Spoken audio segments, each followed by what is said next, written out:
Hello, everybody. It's August 25th, 2020, 8/25, 2020, and it is 12 p.m. It is noon. So I'm here to give you a nooner. How about that? Lately, I've been watching the show Chicago Med, and I'm on season 5. I've just been going through it, watching it and whatnot, and it's a really good show. I've learned so many medical terms watching this show. Like, I've watched every one of the Chicago shows from Chicago PD, Chicago Fire, Chicago Med. They even have a Chicago Law, but I didn't make it past one season. And I'll probably watch it too to see how it all ties together. But there are times where I watch the show and think to myself, oh my God, I couldn't possibly live in Chicago. Definitely not on the south side of Chicago. There's so much gang activity. There's so much drug activity. It's like people are just riding around shooting each other. But that's where our heroes come into play. Our firemen and first responders, paramedics. And you have your police, the PD, the intelligence unit, as they call it, on there. And you never know what's going to happen. Full of action, full of drama. And here lately, I've been watching the very intense, very emotional, heartwarming, touching Chicago Med. And Chicago Med comes along, and they're like the premier hospital in Chicago on the show. Like, this is where they're like probably like a couple of other hospitals, you know what I'm saying, that I heard on there that I'm not gonna mention. But Chicago Med, once they opened it up, was where pretty much they take all the victims or whatever, the injured on Chicago Fire. Let's take them to Med. I don't know exactly what season it started. So, because first, it was Chicago Fire, their first. Then it was Chicago PD. Then it was Chicago Med. And then there's a Chicago Law, and it's only one season long. I guess they felt like it was too much like Law and Order or something. Or Order No Law. I don't know. Or however you want to look at it. It's a really good show. There's always some drama in the ER. Always drama in the ER. You never know who's going to fall in love. You never know who's going to hook up, who's going to have a baby. You just don't know.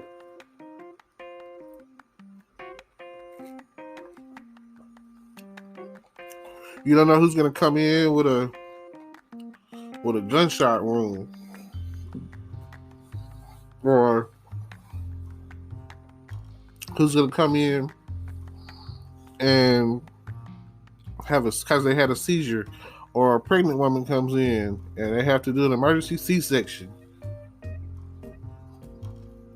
These are the things you have to worry about every day on the show. Like, I don't really go to the hospital, and watching the show makes me not want to go even more. I've seen them do heart surgery. Most of the people they've done heart surgery on made and everything. But I've seen situations where people come in and they find out they had cancer. And they're like, oh, we don't do this surgery.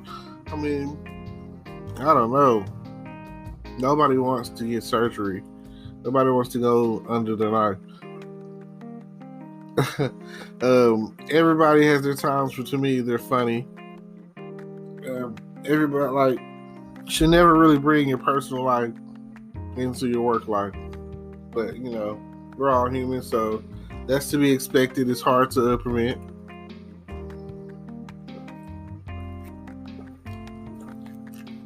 I'm thirsty. I always get thirsty when you get to talking. It don't matter what you're talking about. Talk for a little bit, then boom, you're thirsty, and you want to drink a bottle of water or something.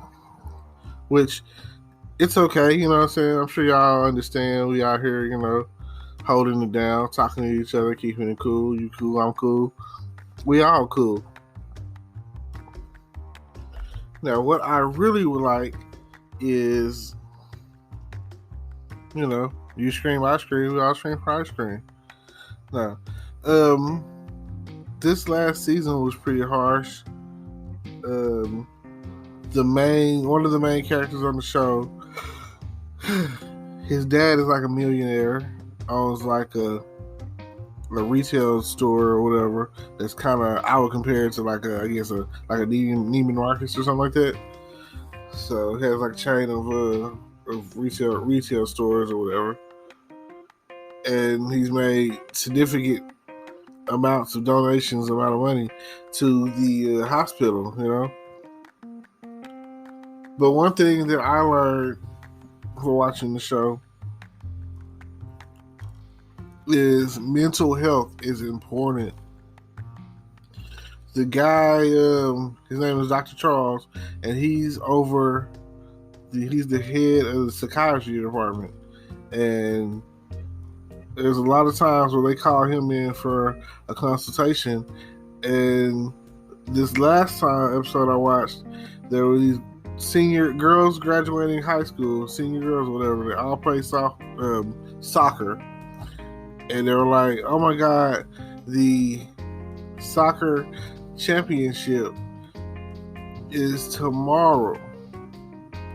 And they were spazzing out, body twitching, whatever. He comes in and gives them orange Tic Tacs and tells them it's going to help them. Basically, a placebo. That's what it's called. It's really just like tricking your mind. And I say that, and I lead into that, because it's a lot of times that's what's happening. There's nothing wrong, but your mind is playing tricks on you. And there are some serious disorders and all of that, but that's just, I don't know. When I see him, the times that he's done that, basically give someone a placebo and they start getting better, it's really just a matter of tricking the mind.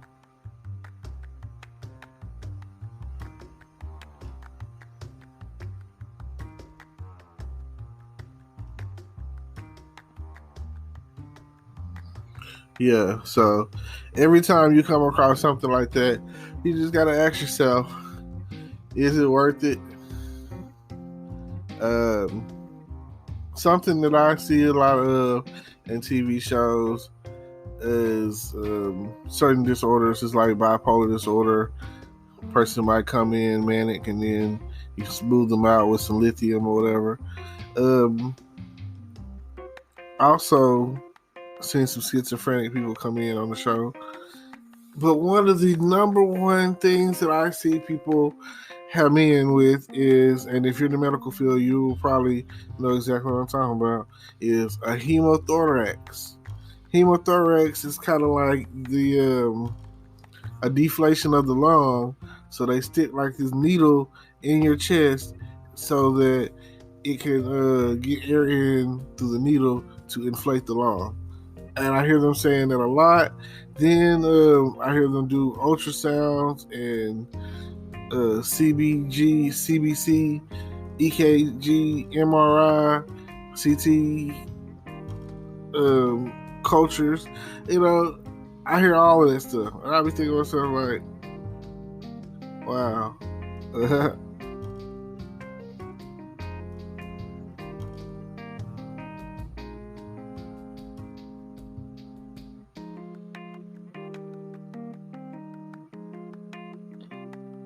Yep. Every little thing like that makes a difference. So you never know.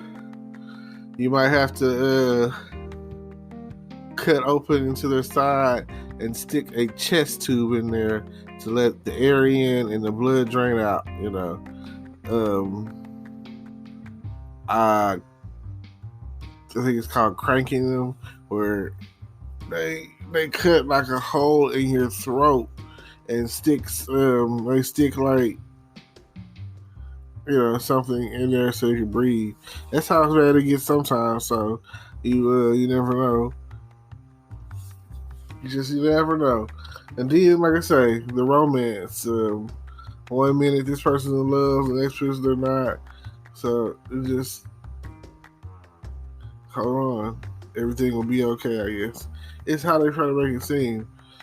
I heard one episode a guy say, we treat them and we street them. And it sounded like, oh my God, that's so insensitive. Then the guy comes back and holds him into, it was like, because the guy, the boy, teenage boy, whatever, was involved in a gun shooting.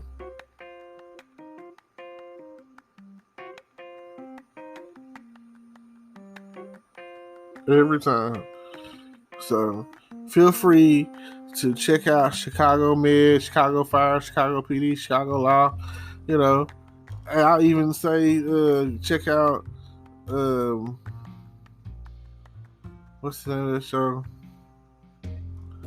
That has other stuff, So don't forget to like, comment, subscribe, hit the notification bell, and tune in to know when we're going to just randomly drop some content and talk about whatever. I thank you. Peace. Hello, YouTube world. Welcome to my channel. Don't forget to like, comment, subscribe, and hit the notification bell so you can be notified when I drop hot content like this, and stay tuned for the next video.